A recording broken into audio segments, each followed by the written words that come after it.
Mes très chers frères de race,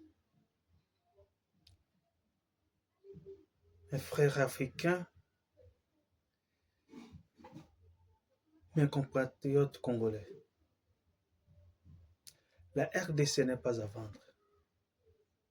Et même pas 1 centimètre de son territoire national ne sera cédé. Nous sommes arrivés à un stade où nous sommes obligés de lever nos voix et dire non à ce qui se passe dans notre pays. En l'occurrence, le génocide du peuple congolais depuis presque 30 ans maintenant dans sa partie orientale. Nous sommes entourés par des hypocrites.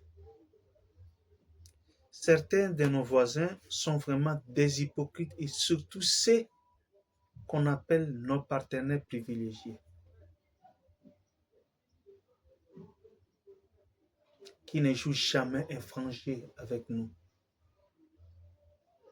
Cette guerre, en réalité, est économique. Ils n'ont pas trouvé les raisons de rééditer ce qu'ils ont fait en Irak, il y a de cela aujourd'hui des décennies. Moins encore le moyen de tenter ce qu'ils ont fait au brave Kadhafi de la Libye, il y a exactement aujourd'hui 13 ans. C'est ainsi qu'ils ont sous-traité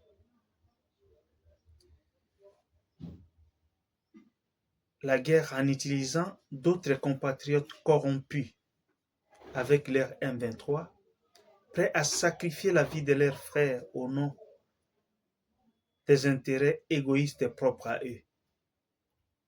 En réalité, c'est les Rwandais et les M23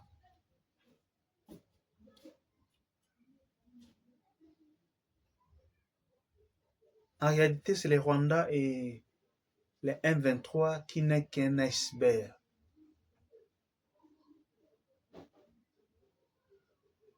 Ils nous imposent une guerre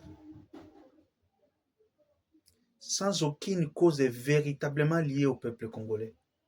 Car une guerre qui a comme une visée le pillage des ressources minières et minéralières de notre pays n'a rien à voir avec nous. S'il y avait un conflit entre nous, on comprendrait.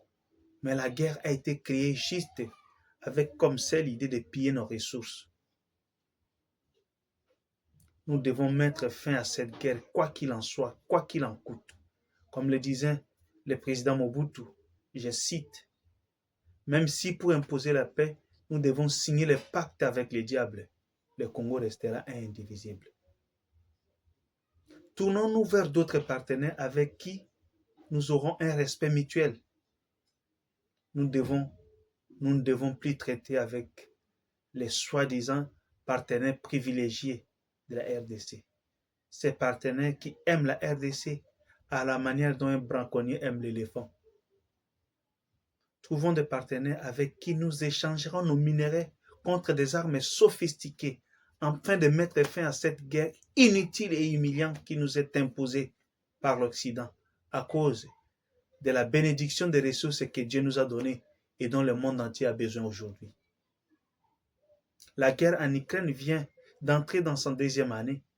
Nous voyons tout l'intérêt porté par l'Occident à cette guerre, avec les grands financements accordés, les armements sophistiqués apportés en soutien à l'Ukraine, les renseignements militaires fournis et les efforts déployés en soutien à l'Ukraine prouvent à suffisance que la vie d'un homme à la couleur de la peau noire ne vaut rien devant la vie d'un homme de la peau blanche.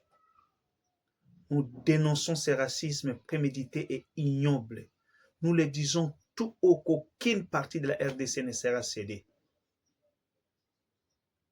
Et cela, à qui que ce soit, à qui que ce soit et pour quelque raison que ce soit.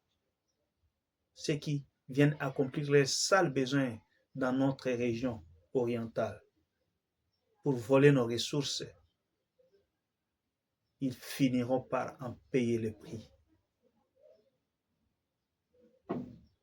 Ils nous chantent la justice alors qu'eux-mêmes n'êtes pas justes.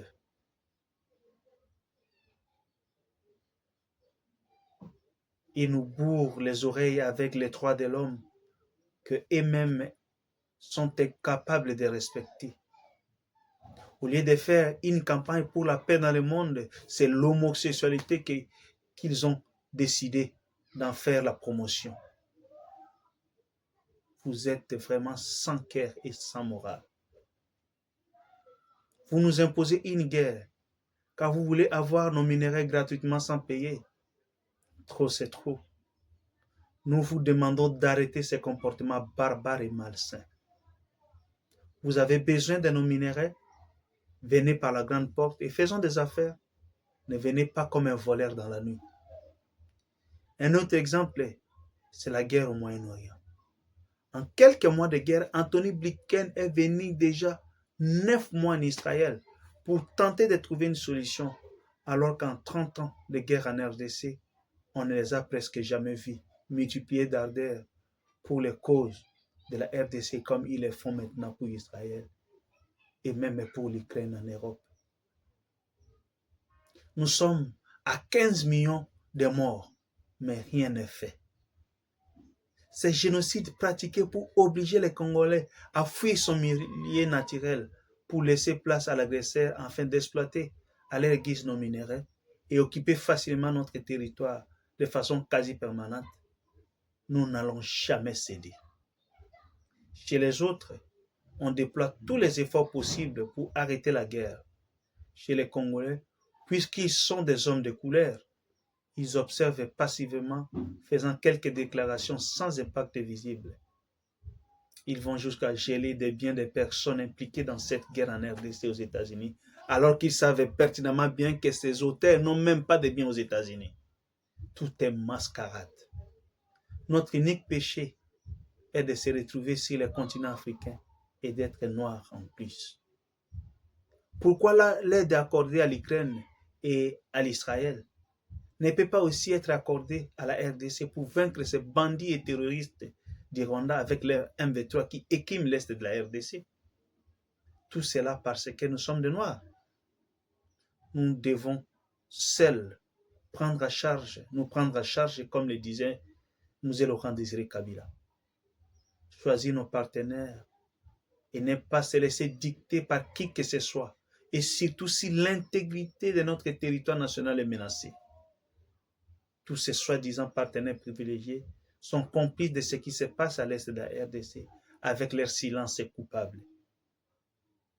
Au président de la République et chef de l'État, Monsieur le Président, lorsque vous avez prêté serment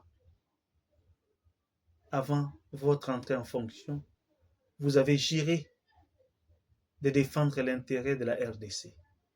C'est pourquoi nous ne vous pardonnerons jamais si vous ne prenez pas une décision draconienne contre ces génocides.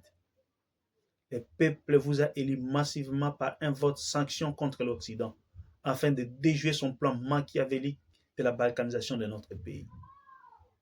Le peuple vous a fait confiance, alors nous vous demandons de tout faire pour ne pas les décevoir. Mettez tout en place pour que l'autorité de l'État soit rétablie partout, et nous vous en serons gré.